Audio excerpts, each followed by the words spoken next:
The salt spray stung Gus's face as the Sea Serpent, his family's fishing boat, bobbed violently. The usual creak and groan of the aging vessel was drowned out by a low, guttural rumble that vibrated through the wooden hull. He gripped the railing, his knuckles white, his gaze fixed on the churning water astern. It wasn't a storm, this was something else. Something vast and dark was rising from the depths. At first, it was just a suggestion, a ripple spreading across the normally placid ocean, growing into a monstrous wave that seemed to swallow the setting sun.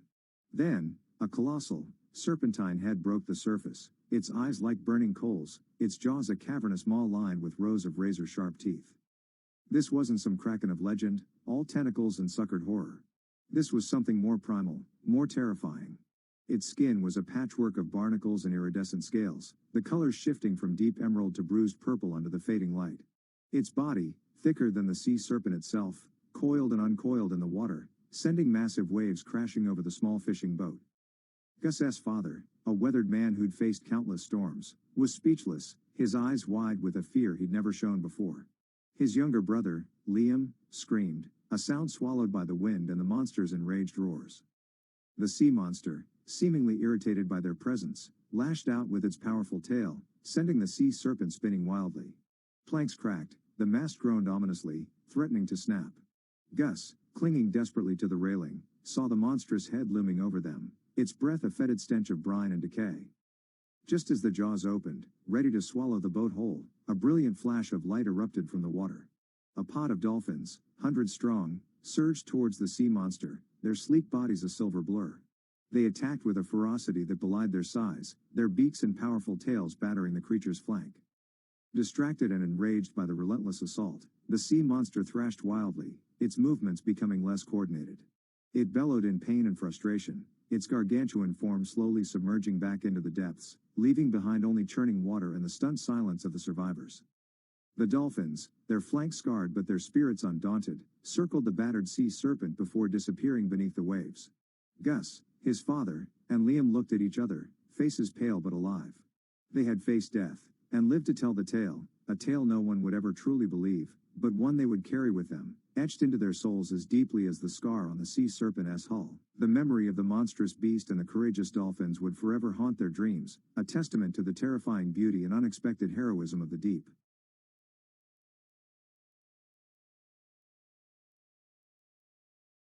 It was a beautiful day. The following month, after repairing his vessel, Gus and his little brother headed out to sea hoping for a big catch. The time away from the sea brought hardship to his family's household. Gus's father stayed home, his health declining from the encounter of the sea monster a month ago. The sea spray stung Gus's eyes as the rogue wave slammed into their small fishing boat, the Sea Serpent. One minute he was hauling in a particularly stubborn cod, the next he was tumbling through the air, the splintering wood of the vessel a fading memory. He surfaced, gasping for breath, and spotted Liam, his little brother, clinging to a piece of driftwood. "Liam, thank God you're all right. We must be the unluckiest fishermen of all time." Liam laughed even though he knew the gravity of their situation. Both clinging to driftwood and lucky enough to have found their cooler with some food and water still inside, Gus tied it to the plank using a piece of cloth from his trousers. Days blurred into a hazy struggle for survival, collecting rainwater to drink in their cooler just enough that it would still stay afloat. They washed ashore on a beach of pearly white sand fringed by lush, unfamiliar vegetation. The island was a vibrant tapestry of unknown flora and fauna, a hidden jewel in the vast ocean. Initially despairing, the men's survival instincts kicked in. Liam, the more resourceful of the two, identified edible plants, showcasing a surprising knowledge of botany gleaned from dusty books devoured during long fishing trips. They learned to trap crabs and snare birds, their initial fear slowly giving way to a cautious optimism. One morning, while exploring inland, they stumbled upon a hidden waterfall cascading into a crystal-clear pool. The sound of laughter drew them closer. There, amidst the vibrant green foliage, they saw them, a tribe of women, their bodies adorned with handmade jewelry and their hair braided with flowers. They were strikingly beautiful, their faces both wary and welcoming.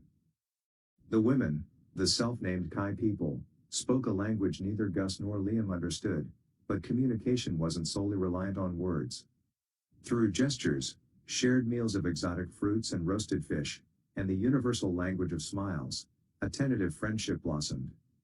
The Kai welcomed them, sharing their knowledge of the island's bounty and healing herbs. Gus, a quiet man usually lost in his own thoughts, found himself drawn to Nara, a woman with eyes the color of the sea and a laugh that could chase away any storm. Liam, ever the charmer, discovered a playful spark with Lila, a spirited woman whose quick wit matched his own. Life on the island unfolded in a rhythm dictated by the sun and the tides. Gus learned to weave baskets from reeds, his clumsy hands guided by Nara's patient instruction. He watched her, mesmerized, as she painted intricate designs on her skin, using natural pigments from berries and crushed stones. Liam, meanwhile, discovered a knack for hunting alongside Lila, their playful banter echoing through the jungle. The initial apprehension melted away, replaced by a deep affection. Gus and Nara's bond deepened with shared sunsets and whispered secrets under the star-studded sky. Liam and Lila, amidst playful arguments and shared laughter, found a love built on mutual respect and an unshakable connection. The island, initially a prison, became their paradise, a testament to the resilience of the human spirit and the unexpected beauty of finding love in the most unlikely of places. They had lost their boat, their old life, but they had found something far more valuable, a new home, a new family, and a love that bloomed amidst the untamed wilderness of an uncharted isle. A young woman named Trisha headed out to sea. Trisha's face hardened as she hauled the fishing net onto the deck of her tiny boat, the Sea Serpent. Her knuckles were raw, her back ached, and the meager catch barely covered the rent on their ramshackle cabin perched precariously on the cliffs overlooking the churning sea. Trisha, at 17, was already weathered beyond her years, a tiny figure battling the unforgiving ocean for survival, along with her younger brother, Caden. Their life was a constant struggle against poverty. Their father, a fisherman, had been lost to a storm years ago, leaving them in the care of their overworked and ailing mother. They ate mostly fish and whatever scraps of vegetables their mother could barter for. Education was a luxury they couldn't afford. Trisha's knowledge came from the sea and the worn books she salvaged from the rubbish heap. One day, while mending nets, Trisha noticed something glinting in the seaweed, a smooth, gray stone, unlike any she'd ever seen. Intrigued, she took it home. Caden, ever the pragmatist, scoffed, "Another useless rock, Trisha?" But Trisha felt a strange pull towards it.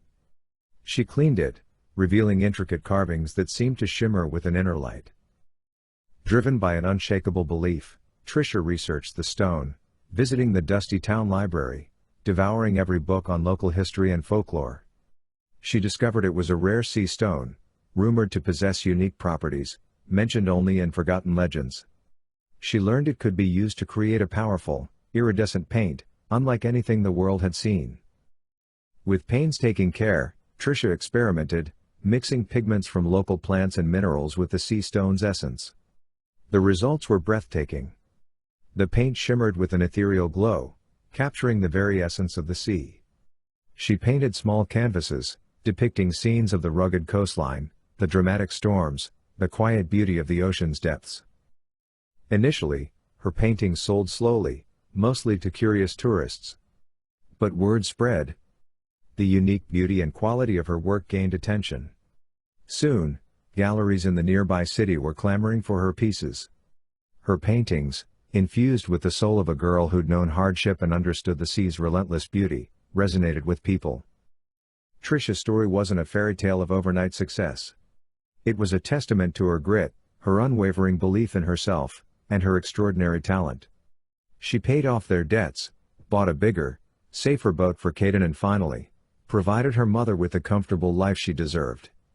The Sea Serpent, once a symbol of their struggle, was now a cherished memory, replaced by a thriving studio overlooking the sea, a testament to the girl who dared to dream beyond the horizon. The salt spray still kissed her face, but now it carried the scent of success, and the whisper of a life transformed by faith, talent, and the magic of a simple stone. One golden evening, when Trisha was older and working at the harbor, a ship from the west docked. It was full of silks, spices, and stories. A merchant stepped off the ship with a twinkle in his eye and asked, "Does anyone here know a woman named Trisha here, daughter of Gus the sailor?" Trisha's heart leapt. "That's me," she said, breathless. The merchant smiled and opened a worn leather journal.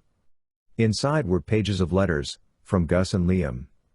They had given them to travelers, hoping they would one day reach her. The letters told of the brothers' life on the island, their gardens, their families, and the peace they had found. There were drawings, too, of sunsets, turtles, and a little house by the sea. The merchant also handed her a small pouch of rare pearls and a letter. He said, "Your father sends these to help you build the life he wishes he could have given you." Tears filled Trisha's eyes. When she read that her father was in the process of divorcing her mother and was sorry, she wasn't alone in the world anymore. Her heart, once full of questions, now carried answers that crossed oceans. That night, under the stars, Trisha whispered to the waves, "Good night, Papa. I'll visit you someday." And in the hush of the wind, if you listened closely, you could almost hear two voices, laughing, singing, and sending their love across the sea. The end.